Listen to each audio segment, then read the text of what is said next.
আচ্ছা, বর্তমান পরিস্থিতিতে আজকে তাহিরপুর থানা পুলিশের পক্ষ থেকে কনস্টেবল টু ইন্সপেক্টর যারা আছি এবং আমাদের রাজারবাগ থেকে যেই দাবির জন্য এই কর্মবিরতি ঘোষণা করেছেন, আমরা তাদের সাথে একাত্মতা প্রকাশ করছি।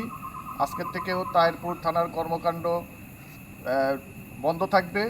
আমরা বাংলাদেশের প্রচলিত আইনকানুন মেনে, আমাদের পুলিশের প্রবিধান মেনে আমরা থানায় অবস্থান করছি।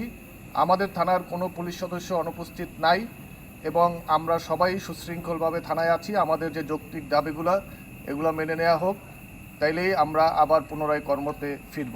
ধন্যবাদ সবাইকে।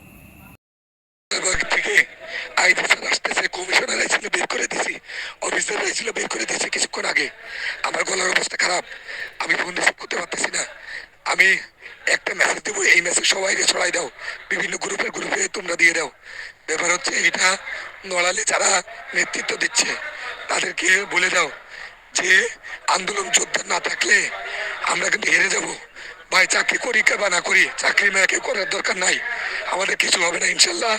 শুধু একটু বলে দে যে আন্দোলন কেউ যেন না ছাড়ে, পোশাক কেউ না পরে, শুধুমাত্র পুলিশ লাইনে ডিউটি ছাড়া অন্য কোনো ডিউটি করবে না, কোনো বাইরে যাবে না, কোনো মানে পোশাক, মোট কথা পোশাক লাগাবে না, পোশাক ছাড়া যা আছে আছে পুলিশ লাইনের ভিতরে। মনোবল হারাতে নিষেধ কর, আমরা আন্দোলন ছাড়বো না, ঠিক আছে?